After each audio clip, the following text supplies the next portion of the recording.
د موټر جوړولو په صنعت کې ستر انقلاب. افغانستان د ځان بسیاینې په لور.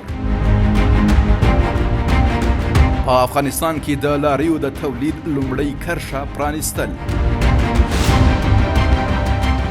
دا ورځو کې افغانستان د خپل صنعت د ودې په برخه کې د یوه تاریخي پرمختګ شاهد دی چې د دې خاورې روښانه راتلونکې څرګندوي.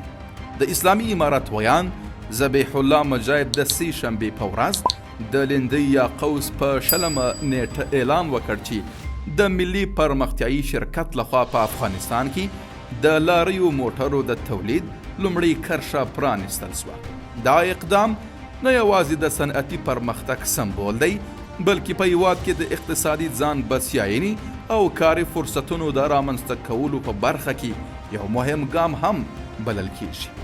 په خپل زړه راښکونکي او عصري ډیزاین سره ډیمیټریک موټر چې په دې وروستیو کې په افغانستان کې تولید شوی د ترانسپورت په ښه کولو او د وارداتو د انحصار په کمولو کې په ځانګړې توګه د ښاري خدماتو لپاره به مهم رول ولوبوي. که څه هم دا موټر په ډیرو لوړو ځانګړو اسانتیاوو سمبال نه دی خو د کورنیو استعدادونو او وړتیاوو ښکارندویي کوي چې کولی شي په نږدې راتلونکي کې د هیواد په صنعت او اقتصاد کې د پام وړ بدلون رامنځته کړي. د دغو سترو لاسته راوړنو بیلګه دا ښیي چې افغانستان په خپلو داخلي ظرفیتونو باور لري او کولی شي په خپلواکه توګه د ودې او پرمختګ په لور ستر ګامونه واخلي. دا پروژه د هغو سترو بدلونونو یو برخه ده چې د امریکایي ځواکونو له وتلو او د اسلامي امارت له راتګ وروسته په هیواد کې رامنځته شوي. د اقتصادي فعالیتونو زیاتوالی په ځانګړې توګه د تولید او صنعت په برخه کې په هیواد کې د کارموندنې او تولیداتو د پام وړ ودې لامل شوی.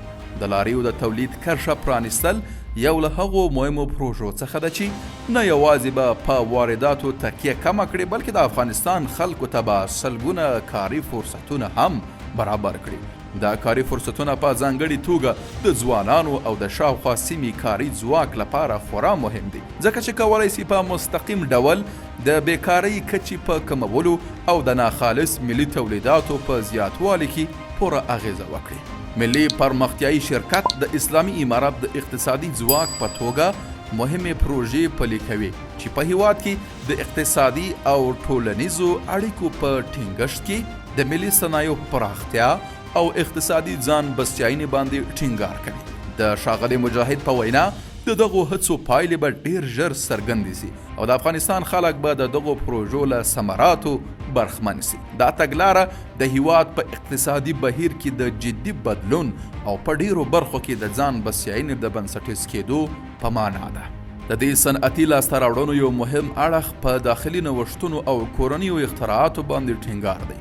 د اسلامي امارت ویاند ذبیح الله مجاهد له خلکو وغوښتل چې د ملي تولیداتو په ملاتړ سره د هیواد په پرمختګ کې ونډه واخلي او پر بهرنیو هیوادونو اقتصادي انحصار کم کړي. د کورنیو تولیداتو ملاتړ نه یوازې د هیواد له اقتصادي ودې سره مرسته کوي بلکې د هیواد ملي هویت او اقتصادي خپلواکي هم پیاوړې کوي.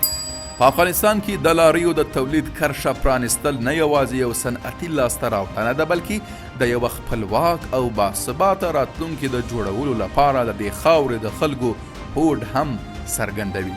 دا پروژې د دې ښکارندویي کوي چې افغانستان د ځان بسیاینې او اقتصادي سوکالۍ په لور روان دی او دا حرکت په بیلابیلو اقتصادي، ټولنیزو او صنعتي برخو کې د یوه نوي پړاو پیلامه کیدای شي.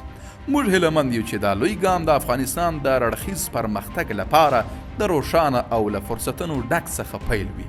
د دې پروژو ملاتړ او ملي تولیداتو ته پاملرنه د افغانستان د پرمختګ او سوکالۍ لپاره د ټولیز عزم څرګندونه کوي.